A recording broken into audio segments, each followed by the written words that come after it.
Oui, ben bonjour et merci à Conscience TV pour cet échange. Donc, je m'appelle Jessie Fourché, je suis responsable de Cœur à Cœur Harmonisation Intégrale.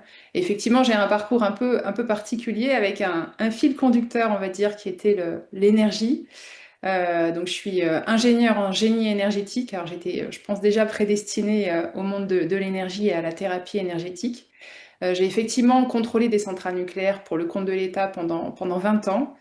Et il y a 6 ans, j'ai vraiment connu un grand virage dans ma vie. Alors ce virage, ben, c'est mon âme hein, voilà, qui m'a fait prendre ce virage, qui est venu un peu me secouer les puces et me donner un bon coup de pied aux fesses en disant maintenant, il serait temps que tu sois enfin aligné avec ce que tu es venu faire ici, en fait, avec cette mission d'âme. Et voilà, ma vie a complètement changé jusqu'à devenir aujourd'hui thérapeute énergéticienne.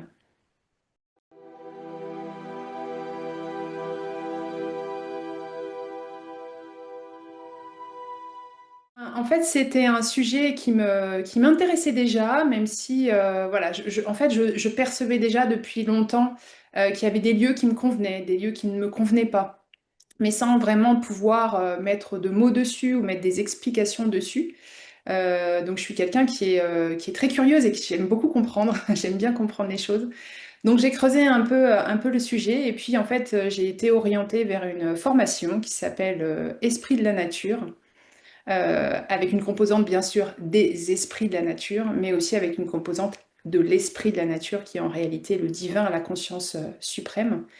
Et voilà, c'est cette formation en fait qui m'a vraiment permis de comprendre le lien entre soi et le lieu.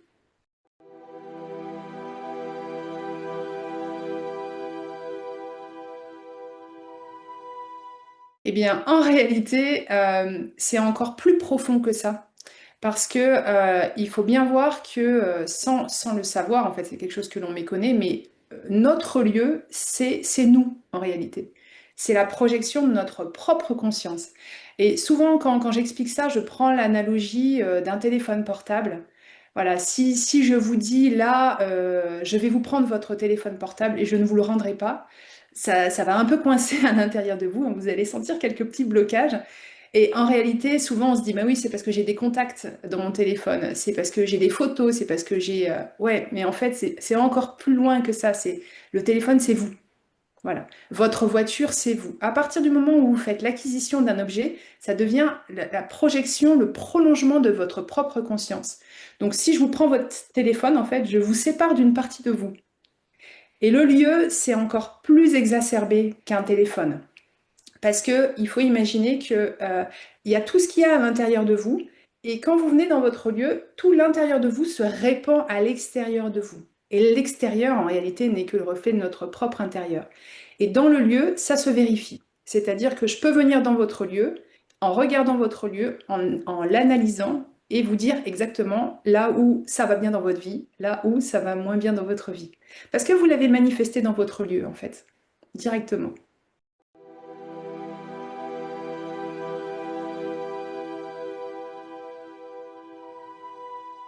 Alors, il y a beaucoup de signes. Déjà, il suffit de regarder notre propre vie. Voilà, ça c'est déjà un élément assez crucial. C'est-à-dire que s'il y a des éléments dans notre propre vie qui ne fonctionnent pas bien, c'est que le lieu, en fait, il vient manifester ça aussi. Je vous donne un exemple. Par exemple, vous avez des problèmes de couple. Vous avez un couple qui, voilà, vous vivez dans un couple où il n'y a pas vraiment d'épanouissement, voire vous cherchez un compagnon ou une compagne depuis très longtemps. Eh bien, généralement, le secteur qui correspond au couple dans votre lieu, hein, parce qu'il y a un secteur qui correspond à tous les éléments de la vie dans le lieu, ce secteur-là est déficient d'un point de vue énergétique. Et c'est valable pour tous les aspects de la vie, le travail, la santé, la relation, les relations familiales, amicales, voilà, vraiment tous les aspects de la vie se retrouvent dans le lieu. Donc ça, c'est déjà un premier signe, on va dire. Et ensuite, il y a énormément d'éléments qui perturbent le lieu de manière générale. Donc déjà, il y a l'environnement naturel qu'il peut y avoir autour du lieu. Ça, c'est des éléments qui sont plutôt des éléments liés à la géobiologie, les failles telluriques, les réseaux telluriques, la présence d'eau sur le terrain, dans les sous-sols, la présence de certains esprits de la nature aussi qui peuvent perturber le lieu. Et puis après, il y a tout l'environnement anthropique, c'est-à-dire les ondes électromagnétiques, la présence de voies de circulation rapides, une ligne de chemin de fer, un tramway, enfin voilà, des choses un peu comme ça. Tout ça, en fait, ça va avoir un impact, en fait, sur l'énergie du lieu à l'extérieur, qui va avoir des répercussions sur l'énergie du lieu à l'intérieur. Et ça a une répercussion directe sur notre vie. Voilà, parce qu'il faut bien voir, en fait, que on est attiré par un lieu. Parce que par la loi de l'attraction, le lieu, l'énergie du lieu correspond à votre propre énergie. Voilà, on a toujours l'impression qu'en fait on choisit notre lieu, mais en fait c'est le contraire. C'est le lieu qui nous choisit en réalité. Il nous attire à lui parce qu'on a vraiment une énergie qui correspond à ce lieu. Voilà, et c'est de la magie, hein, véritablement. C'est l'âme qui agit. Âme, magie, pour faire un peu de verbe.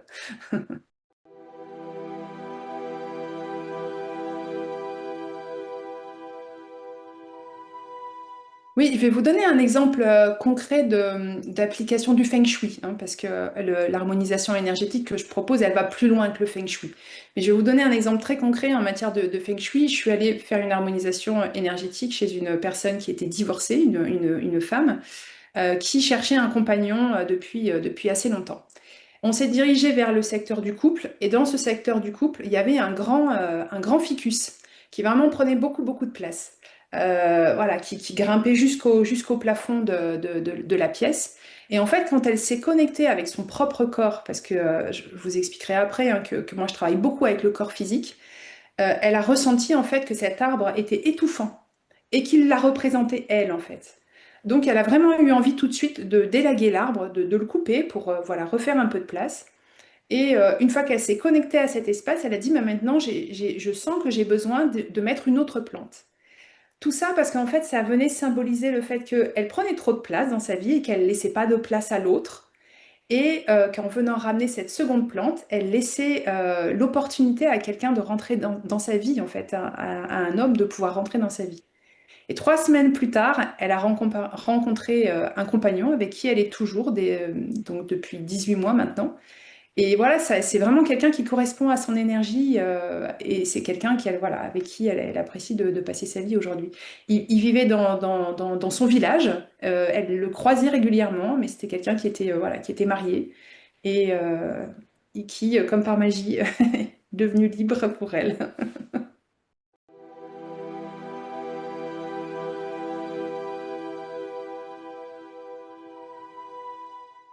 Eh bien, on peut déjà commencer par faire des choses toutes simples parce que, en fait, il faut bien voir que la base de la base en harmonisation des lieux, c'est vraiment la circulation de l'énergie à l'intérieur du lieu. Donc, par exemple, je vais m'adresser à des gens qui voudraient concevoir un nouveau lieu, une nouvelle maison et qui sont en train de réfléchir à leur plan. Il y a un élément qui est vraiment crucial, c'est de laisser l'espace central du lieu vide le plus possible. Parce que ça représente le Tao du lieu, hein, ce signe du yin et du yang. Et c'est à partir de cet espace-là, en fait, que les énergies vont pouvoir circuler dans le lieu. Et ça, c'est valable aussi dans chaque pièce. Laisser le plus possible au centre de chaque pièce l'énergie circuler et un espace libre. Et puis, un autre élément aussi qui peut être intéressant, c'est de ne pas surcharger le lieu. Que ce soit avec des meubles, que ce soit ce qu'on met à l'intérieur des meubles, voilà. Ce qui est visible ou invisible a le même effet finalement. Parce que ça va être défavorable en fait à la circulation de l'énergie. Voilà, donc je rentre pas forcément dans le feng shui vraiment de manière précise et détaillée, mais ces éléments-là, c'est vraiment des éléments un peu cruciaux. Et un dernier point que je voudrais indiquer ici, c'est la lumière. Voilà. La lumière est très importante aussi en harmonisation des lieux parce que un espace sombre va être révélateur d'un espace sombre à l'intérieur de soi, d'un espace d'ombre à l'intérieur de soi, de quelque chose qui est blessé, de quelque chose qui est caché, une croyance, une mémoire, une blessure, quoi que ce soit. Et ça génère un blocage dans notre vie. Donc on peut en fait en feng shui, en harmonisation des lieux, aller voir précisément ces endroits qui sont sombres chez soi, dans le lieu, parce qu'on sait très bien que ça correspond à un élément d'ombre à l'intérieur de soi.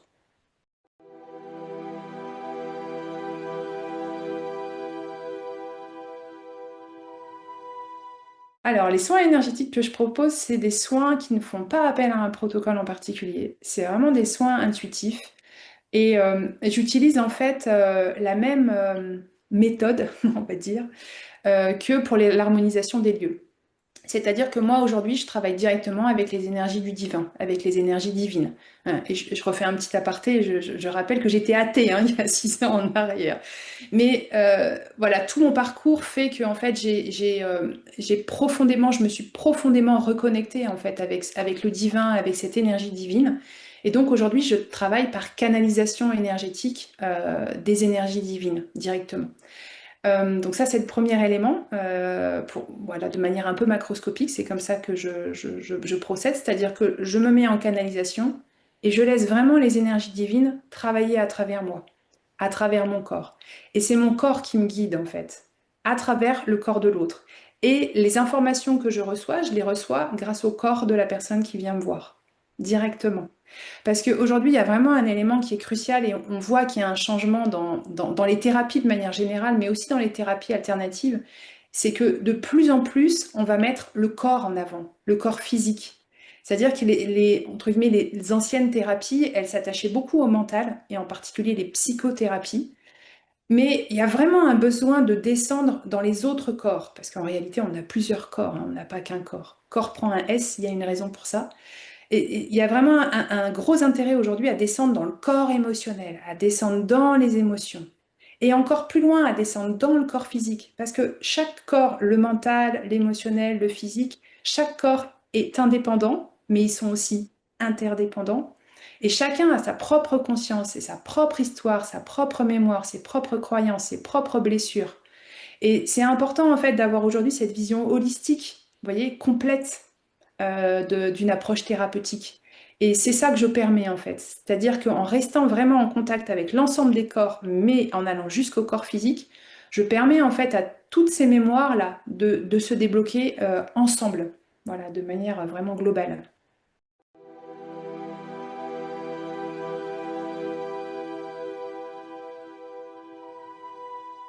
Je pratique le plus possible, en tout cas, à mon cabinet. Pour quelle raison? Parce que, encore une fois, j'ai besoin du corps de la personne pour pouvoir faire mes séances. Je pratique aussi à distance, mais ça n'a pas le même effet, ça n'a pas la même puissance que quand je pratique à mon cabinet. Moi, j'ai vraiment reconnecté avec des mémoires anciennes. Donc, j'ai pratiqué dans des anciennes vies des soins esséniens et des soins égyptiens. Et donc, j'aime beaucoup travailler en installant la personne, alors dans un premier temps assise, parce que je suis beaucoup, beaucoup dans l'écoute. Et ensuite, elle s'allonge sur un matelas. Et moi, je m'assois à côté d'elle, en fait, à même le sol, parce que j'aime le contact avec la terre, j'aime le contact avec le sol. Et c'est à la fois ma guidance avec le divin, de là-haut, je dirais, de la source, mais le divin, il est aussi dans la terre, quoi. Donc j'ai vraiment cet alignement et cette reliance et ce centrage au cœur. Et donc j'ai besoin du sol, en fait, pour ça.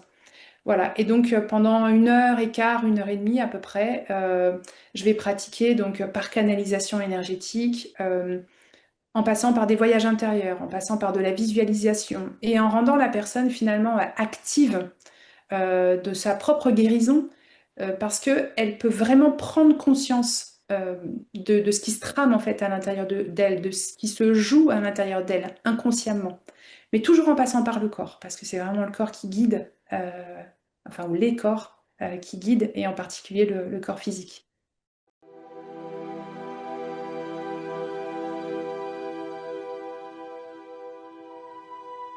Tout, toutes les problématiques. Ben oui, parce que en fait, toutes les problématiques qu'on vit, quel que soit le sujet en fait, même si c'est le sujet du travail, même si c'est le sujet de nos relations familiales, amicales, de couple, relations avec soi, tout prend sa source dans le corps en réalité. Tout prend sa source dans les corps. Donc voilà, encore une fois, ça peut être une blessure, une mémoire, une croyance. Ça peut être quelque chose en lien avec des aspects karmiques, c'est-à-dire des choses que l'on a vécues dans des vies précédentes. Ça peut être en lien avec des problématiques de lignée, transgénérationnelles, voilà. Mais il y a toujours une racine, en fait, quelque part, une source, en fait, à aller chercher aux problématiques que l'on vit. Et c'est pour ça que j'aime bien associer à la fois les soins énergétiques, et dans les accompagnements un peu globaux que je propose, il y a la partie soins énergétiques, mais il y a aussi la partie habitat, c'est-à-dire que je combine les deux véritablement aujourd'hui pour proposer des offres un peu ciblées. Parce que, voilà, comme je le disais tout à l'heure, c'est vraiment en lien. Et à la fois aller chercher donc, ces blessures, mémoires, croyances là dont je vous parlais, quel que soit le plan de conscience sur lequel on se trouve, dans le corps, mais aussi dans le corps de la maison. Voilà, parce que c'est hyper puissant en fait d'associer les deux, véritablement. C'est vraiment un booster de travailler aussi sur l'habitat et sur le corps de la personne en même temps. Toujours avec cette même logique que le corps, enfin, ou soi, sa propre conscience, on la retrouve dans le lieu.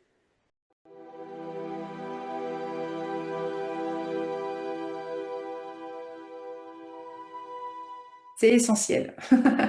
C'est absolument essentiel parce que déjà, donc j'ai beaucoup pratiqué, j'ai été formée à l'écoute empathique, c'est-à-dire que je peux faire des séances où je ne fais que écouter.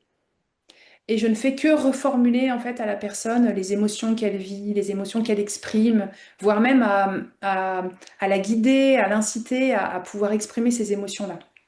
Et donc pour moi, au moins au début du soin, de l'accompagnement, l'écoute est absolument essentielle parce qu'en plus c'est cette écoute-là qui va permettre d'ouvrir l'espace de conscience dans lequel je vais pouvoir aller travailler ensuite. La première question que je pose à la personne quand elle arrive chez moi, c'est qu'est-ce qui est présent là, maintenant? Dans quelle énergie est-ce que vous venez là, ici, maintenant? Qu'est-ce qui se joue en vous ici? Qu'est-ce qui s'est passé là dans l'heure qui a précédé votre venue? Parce qu'il faut bien voir que les personnes qui viennent me voir, elles sont guidées par le divin pour venir me voir. Voilà. N'importe qui vient pas me voir en fait. Voilà, donc parce que moi-même je suis guidée par le divin dans ce travail. Donc je sais très bien que dans l'heure qui a précédé ou la journée précédente, il s'est passé des choses qui vont permettre d'éclairer le travail, en fait, qui vont me permettre vraiment d'aller en profondeur, voir c'est quoi la problématique pour laquelle la personne qui vient me voir.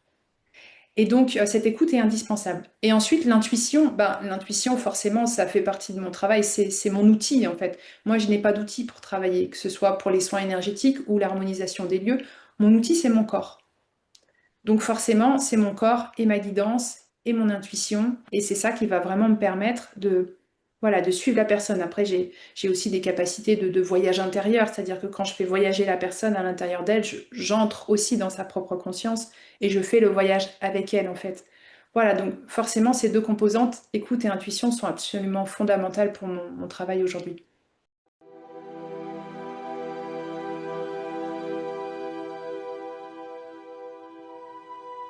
Et bien encore une fois, c'est-à-dire que les soins que je pratique, c'est vraiment des soins intuitifs. Donc il y a pas de protocole. Et c'est le divin qui me guide. C'est-à-dire que le divin, alors j'utilise volontairement le mot divin et pas le mot Dieu parce que je ne souhaite pas que les personnes qui entendent ce mot, déjà en général, ça fait une petite crispation intérieure, elles l'associent au mot Dieu et au mot religion. C'est pas de ça dont je parle ici en fait, véritablement. Je parle d'une énergie. Je parle d'une conscience suprême, je parle d'une intelligence suprême. Et c'est pas moi, avec mon mental humain, qui vais avoir la capacité de véritablement aller débloquer les problématiques de la personne. C'est le divin directement, en fait, parce que il sait. C'est lui qui est omniscient et omnipotent. Donc, moi, je suis canal, je suis transmetteur, je suis un canal de guérison, et c'est à travers moi, en fait, que cette guérison peut s'opérer. Et donc, je laisse le divin faire, en fait, et je le laisse me guider. C'est pour ça que chaque soin est unique, même si j'ai reçu certains protocoles de soins, comme par exemple la syntonisation des trois terres, hein, où c'est un soin qui est d'une puissance incroyable. C'est un soin qui fait intervenir la puissance de la terre, la lumière du soleil et la force de la source, c'est-à-dire voilà, du grand tout, dans un soin unique et véritablement profond. Eh bien, même quand ce soin-là se déclenche à travers moi, il est unique en fait, parce qu'il est adapté à la personne, à ce qu'elle vit, à sa problématique. Et l'énergie qui descend ne va pas être la même en fonction du besoin de la personne, de la raison pour laquelle elle vient. Donc voilà, c'est en ça que les soins que je propose sont vraiment des soins adaptés à chacun.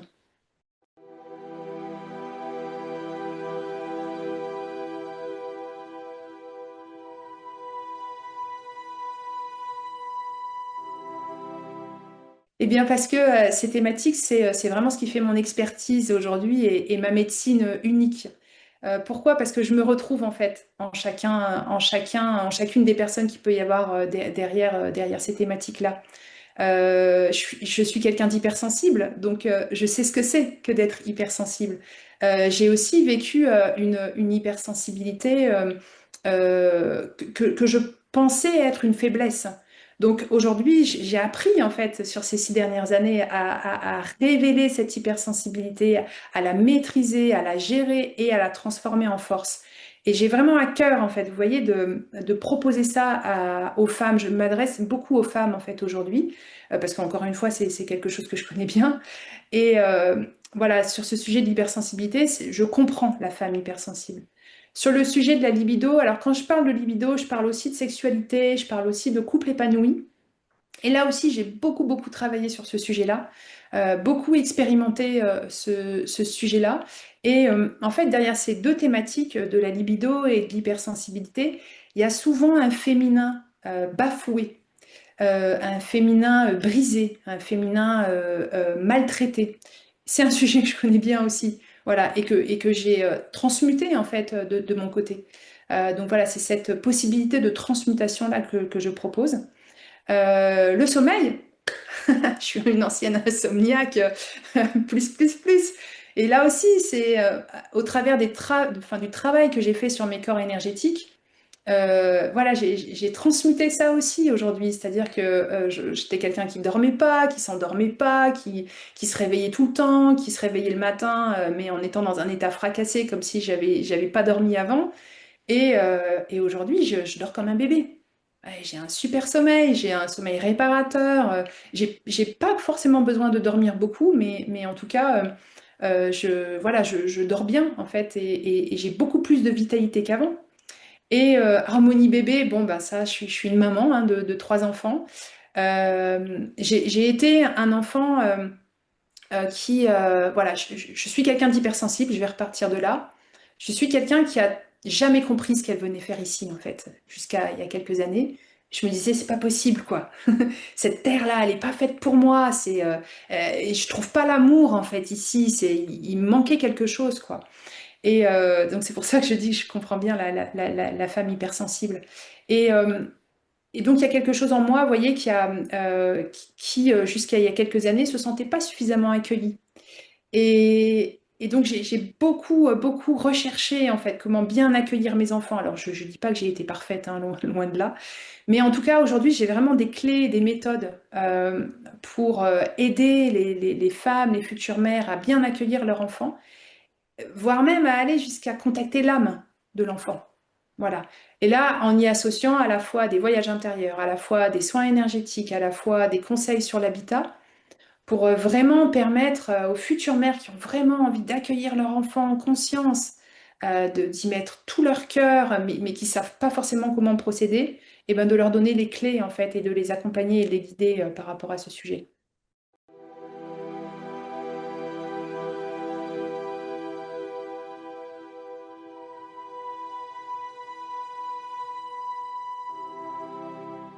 Alors déjà, individuellement ou en couple, j'ai deux types d'accompagnement en fait. Et ça, c'est vraiment la femme et le couple qui choisissent ça. C'est-à-dire que généralement, c'est la femme qui vient pour une problématique de libido, souvent à la ménopause, mais pas que. Donc d'abord, je la reçois individuellement. J'ai des offres en fait un peu globales où j'accompagne la personne sur plusieurs séances. On prévoit les séances à l'avance. Et une petite spécificité aussi qui fait ma médecine unique, c'est que j'aime le contact avec la personne. Et donc ma proposition, c'est quelles que soient les offres que je propose qui sont sur une durée un peu longue, j'ouvre un espace sur WhatsApp, accompagnement personnalisé, et entre les séances, la personne me livre en fait ce qu'elle vit, dépose ce qu'elle a à déposer. Et en fait, moi, je continue à l'accompagner entre les séances. Donc vraiment, c'est un accompagnement très spécifique et très personnalisé que je propose. Et puis donc, par rapport à cette question de la libido, eh bien, oui, j'ai une séance supplémentaire de couple auquel je tiens beaucoup, en fait, pour pouvoir montrer au couple qu'on peut avoir une sexualité différente, plus consciente, mais plus extatique aussi, finalement. Tout aussi corporelle d'ailleurs, mais plus extatique parce que plus en conscience, plus amoureuse, plus profonde, que, entre guillemets, je mets plein de guillemets autour de ce que je dis là, mais une simple relation sexuelle, voilà, habituelle, quoi. Et donc voilà, il y a déjà cet aspect individuel ou couple. Ce que les gens aiment bien en fait quand ils viennent ici, c'est que quand ils viennent à mon cabinet, c'est que on est assis face à face et assez proches en fait l'une de l'autre. Et en une, deux séances, les femmes me livrent des choses qu'elles racontent même pas à leur meilleure amie. Voilà, et souvent elles me le disent en fait. Je me sens en confiance ici, c'est intime, vous me rassurez. Voilà, c'est souvent les mots qu'on utilise en fait parce que je crois que j'arrive vraiment à parvenir à créer ce climat de confiance, cette espèce de bulle un peu hors du temps, un cocon, quoi, vous voyez, un peu maternant, dans lequel vraiment les femmes peuvent vraiment venir se livrer en toute confidentialité. Je suis quelqu'un qui est très attaché au non-jugement parce que voilà, c'est quelque chose auquel je suis sensible aussi, de par mon histoire personnelle, hein, de par ma médecine unique. Et voilà, donc je crée vraiment en une ou deux séances ce petit climat de confidentialité et de confiance qui font que les femmes se livrent assez facilement à moi. Donc la question de la libido et de la sexualité, finalement, elle, ouais, elle devient assez naturelle en fait. Vous voyez, elle devient très très naturelle.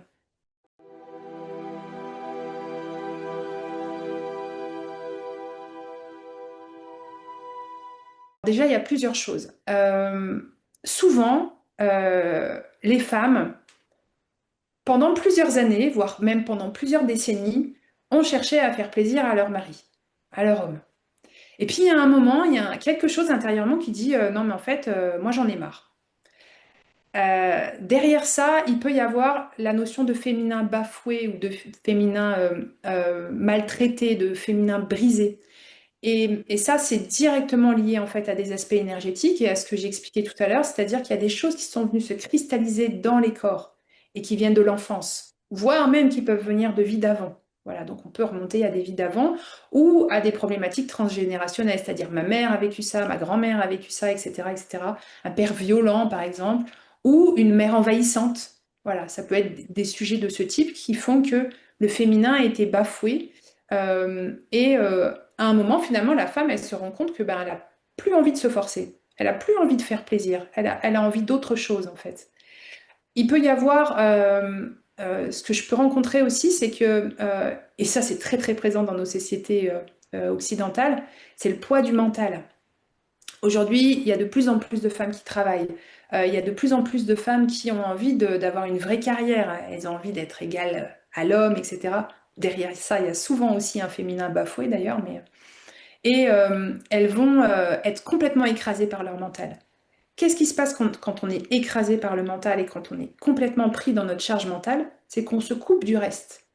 Donc c'est souvent dans ces moments-là en fait qu'on se coupe de son émotionnel. Pourquoi? Parce que le mental, bah, c'est un corps qui est beaucoup plus raffiné, un corps qui est beaucoup plus subtil énergétiquement que les autres corps, mais qui a aussi du coup plus de puissance, plus de pouvoir que les autres corps. Donc il va avoir tendance à écraser l'émotionnel et à écraser le corps physique. Donc ça va enlever l'aspect émotionnel, ça va le faire taire, mais ça va faire taire aussi les envies du corps. Et moi, je travaille beaucoup sur le fait d'aider la femme finalement à retrouver le contact avec son corps physique et à retrouver le contact avec ses organes génitaux qu'on appelle la yoni, Y-O-N-I, et finalement à être en capacité d'écouter ce que le corps dit. Parce que parfois, on ne réalise plus que le corps physique, lui, il a envie. Et que la yoni, elle a envie en fait de ce rapport amoureux, de ce contact en fait amoureux avec le compagnon. Pourquoi? Parce que le mental, il est trop présent. Il est beaucoup trop écrasant. Et généralement, c'est des femmes qui vont voilà, envoyer un peu bouler leur mari qui vient gentiment avec son envie de relation, d'échange, d'osmose, de symbiose avec sa femme, en disant oui, mais moi j'ai pas le temps, mais j'ai ceci à faire, j'ai ça, j'ai ci. Enfin, elle trouve tout un tas d'autres raisons en fait qui font que le mental prend le dessus et le corps, eh bien, il est complètement écrasé en fait. Donc enfin, ce ne sont que des exemples de liens entre la partie énergétique et les problématiques de libido.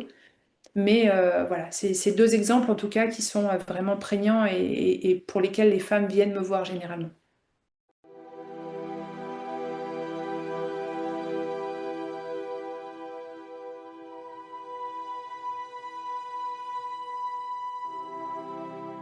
C'est un peu la même chose que pour la libido, c'est-à-dire que, il y a beaucoup de gens aujourd'hui qui sont très stressés par leur boulot, qui se mettent des charges, on va dire, dans la vie de tous les jours, en particulier les personnes qui ont des enfants, les femmes qui ont des enfants.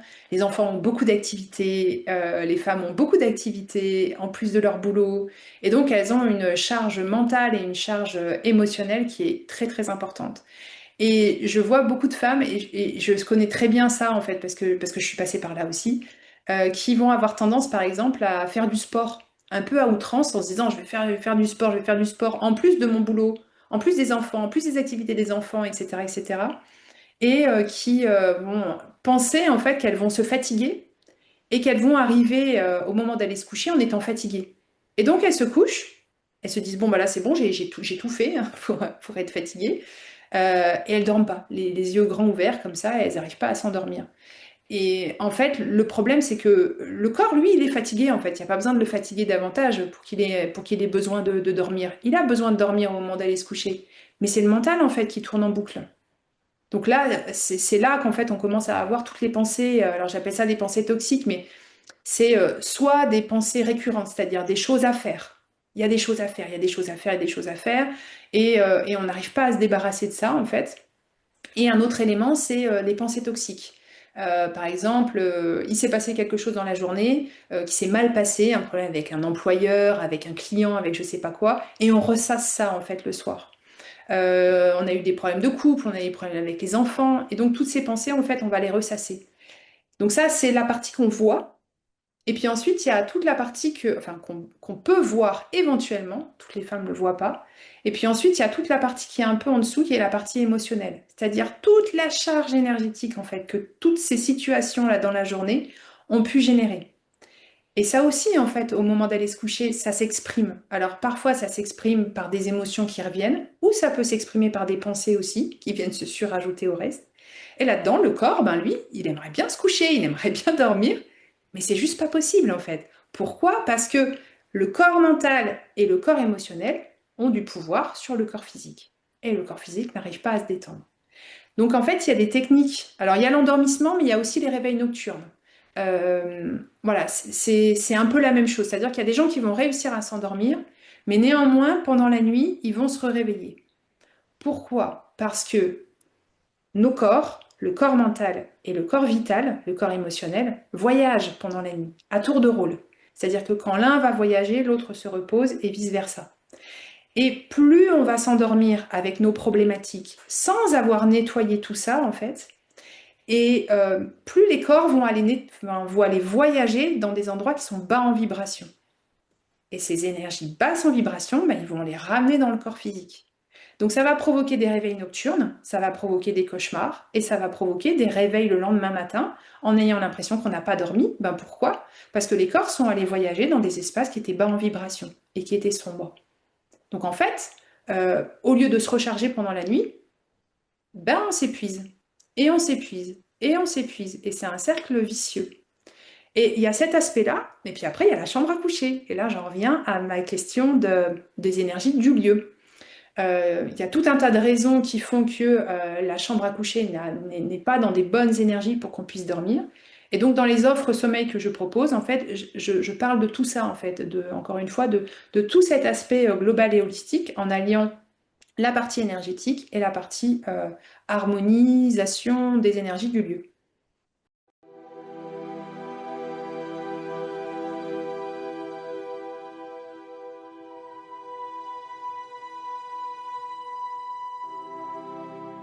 Eh bien, je pense que je vais répondre d'abord à la deuxième question. Ce qu'elles viennent chercher chez moi, c'est ma propre expérience. Voilà, parce que comme je disais tout à l'heure, je suis une femme hypersensible qui a beaucoup souffert de son hypersensibilité, qui pendant toutes ces décennies ne comprenait pas ce qu'elle venait faire là. Je comprenais pas le monde. J'étais vraiment, je me sentais pas complètement humaine en fait. Vous voyez, parce que j'arrivais pas à m'associer en fait à l'humanité parce que je voyais tellement d'horreurs en fait, tellement de choses qui me convenaient pas dans le monde que je me disais c'est pas possible en fait. Qu'est-ce que je suis venue faire ici? Qu'est-ce que je fais là? Je me suis trompée. Le divin, il m'a pas posé au bon endroit. Il a dû me catapulter sur une planète, mais c'est pas la bonne. Voilà. Et je me suis rendu compte qu'il y avait une raison, en fait, à cette hypersensibilité. Que certes, j'étais en capacité de ressentir très fort les choses qui étaient en apparence négatives, mais que je suis aussi en capacité de ressentir les choses qui sont positives et d'accompagner les gens qui ressentent cette hypersensibilité pour le monde euh, à faire de cette hypersensibilité une force. Parce que quand on est hypersensible, derrière ça, il y a une grande lumière, il y a une grande puissance, il y a une grande force. Alors parfois, on peut aussi en avoir peur. Et il y a beaucoup de femmes aujourd'hui qui sont hypersensibles, qui ont vécu dans des vies d'avant, des vies de chamanes, des vies de guérisseuses, qui ont connu de l'inquisition, qui ont connu vraiment des violences, des maltraitances. Et en fait, cette mémoire, elle est encore présente dans nos corps de femmes. Voilà. Et ça aussi, je le sais par expérience, parce qu'il y a beaucoup de choses que j'ai travaillées et que j'ai vues en fait à l'intérieur de mes propres corps et avec lesquelles je me réconcilie aujourd'hui. J'ai appris à pardonner aussi à ces anciens êtres humains qui ont pu me faire du tort à moi. Mais moi aussi, en fait, j'ai fait du tort à d'autres guérisseuses, à d'autres chamanes, etc. Voilà, on a tous été un peu bourreaux hein, dans des vies précédentes. Ça, c'est une vraie réalité en tout cas. Et donc aujourd'hui, les femmes hypersensibles, elles se tournent vers moi pour cette raison. Parce qu'elles savent que j'ai traversé ça. Elles voient mon hypersensibilité, elles l'aperçoivent. Et elles voient bien qu'aujourd'hui, j'en ai fait une force. Et donc, il y a beaucoup de femmes, pour répondre à la première question, il y a beaucoup de femmes aujourd'hui qui se tournent vers moi sur ce sujet parce qu'elles se sentent complètement paumées. Elles se sentent complètement perdues. Et elles voient bien qu'elles sont hypersensibles et elles souffrent en fait de leur hypersensibilité aujourd'hui. Elles en souffrent profondément. Elles se sentent incomprises, elles n'ont jamais été comprises par leur entourage. Elles savent très bien qu'elles ont toujours perçu des choses, qu'elles ont toujours ressenti éventuellement des présences, mais qu'elles n'ont jamais osé en parler ou que quand elles ont parlé à des adultes étant enfants, voilà, qu'elles parlaient qu'elles voyaient des fées, qu'elles voyaient des gnomes, qu'elles voyaient des dragons, des licornes, etc.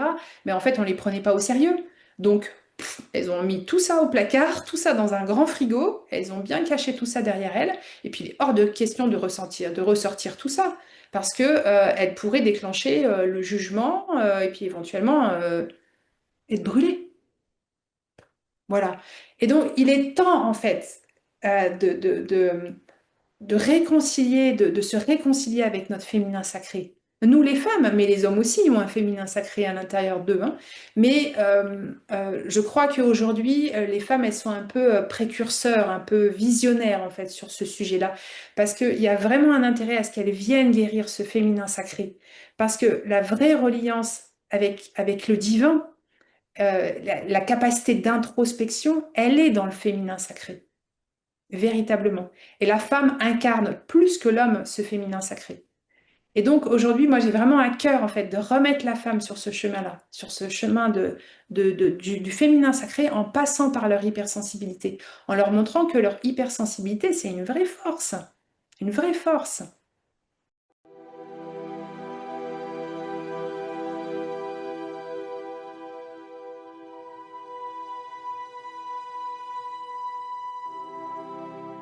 Oui, l'harmonie du bébé, ça c'est un truc qui me tient super à cœur parce que aujourd'hui, vous voyez, je pense qu'on est nombreux à percevoir qu'il y a des nouvelles consciences qui viennent sur Terre. Voilà, il y a des enfants, les enfants sont différents, tout le monde le sait en fait. Il suffit de regarder un enfant qui naît aujourd'hui, de le regarder dans les yeux et on perçoit son âme hein, directement, quoi. Elle est là et c'est des enfants qui sont brillants, qui ont une conscience évoluée. Et moi, j'ai vraiment à cœur, vous voyez, d'accompagner ces enfants-là. Alors, je sais que je suis pas encore, mes offres sont pas encore abouties sur ce sujet, c'est-à-dire que je commence à m'infiltrer un peu dans ce sujet. en proposant aux femmes qui ont cette vision, qui ont cette connaissance et cette compréhension qu'il y a des enfants plus évolués qu'avant qui arrivent sur Terre, eh ben, je leur propose de les accompagner et de les guider pour accueillir leur enfant, l'âme de leur enfant, comme il se doit. En se connectant à l'âme de l'enfant, en fait, directement, en allant communiquer avec l'enfant, qu'il soit déjà là ou pas encore, d'ailleurs, qu'il soit in utero ou qu'il soit pas encore in utero, il suffit qu'il y ait le désir, en fait, et on peut se connecter à l'enfant qui est là et à l'enfant qui veut venir, et à l'âme de cet enfant pour pouvoir communiquer avec lui, ressentir son énergie, ressentir, voilà, qu'est-ce qu'il est venu faire là, pourquoi il a choisi la famille dans laquelle il veut s'incarner, etc., etc. Et puis ensuite, il y a tout un travail sur l'harmonie du lieu. Voilà. Vraiment créer un cocon, c'est vraiment ça l'idée, c'est-à-dire que dialoguer avec l'enfant, nettoyer la mère et le giron de la mère et le cocon de la mère, c'est-à-dire l'utérus, pour que son corps soit nettoyé au moment où l'enfant arrive, et ensuite nettoyer le lieu. Voilà, c'est vraiment un accompagnement un peu global. Donc réaliser l'harmonisation énergétique complète du lieu pour que le lieu voilà, soit dans les bonnes énergies pour accueillir l'enfant comme il doit être accueilli.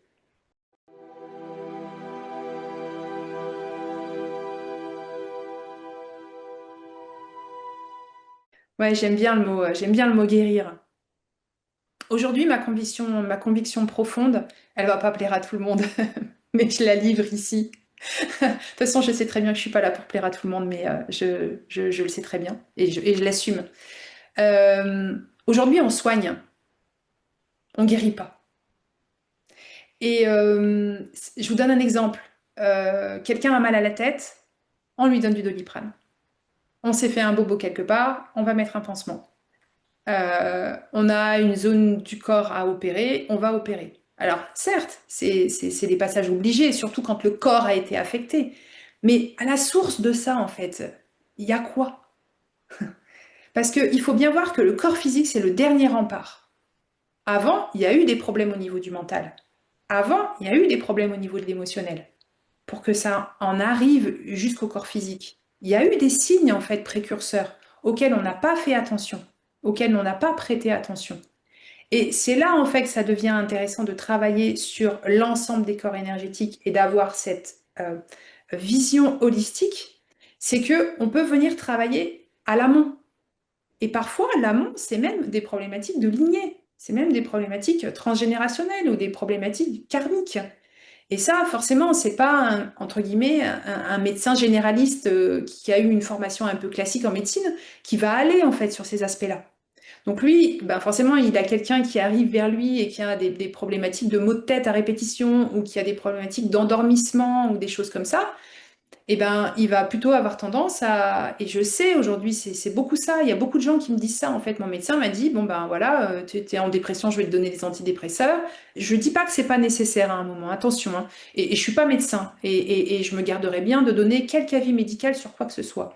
Mais je dis juste que peut-être que certaines personnes peuvent avoir besoin à un moment de prendre des antidépresseurs ou de prendre des somnifères pour dormir, mais je dis que c'est pas une fatalité et qu'on peut agir autrement en s'attaquant à l'ensemble de la personne dans sa globalité et en voyant vraiment la personne avec ses corps énergétiques indépendants, qui ont leur conscience propre, leur mémoire propre, mais ce sont aussi des corps qui sont interdépendants, c'est-à-dire qu'ils agissent les uns sur les autres, ils sont en relation les uns sur les autres, enfin les uns avec les autres. Et c'est là, en fait, que la guérison peut arriver. C'est là que la guérison est possible. Mais pour moi, la véritable guérison, c'est celle que le divin peut autoriser. Et le divin peut autoriser une guérison pour des raisons particulières. Voilà, c'est à lui, en fait, que revient la possibilité de guérir ou pas. Et pour ça, ben déjà, moi, j'utilise mon canal énergétique pour laisser l'opportunité au divin d'opérer cette guérison. Et ensuite, c'est sa volonté. Voilà, c'est lui qui décide. C'est lui qui sait ce qui est bon pour la personne. Est-ce que c'est le moment qu'elle soit guérie sur ce sujet-là, sur cette problématique-là, sur cette thématique-là? Est-ce que c'est le moment ou pas? Et ça c'est pas mon mental humain, en fait, qui est en capacité de dire ça et de révéler ça. Moi, je suis canal. Et voilà. Et je permets à la guérison d'être possible ou pas en fonction de la volonté du divin.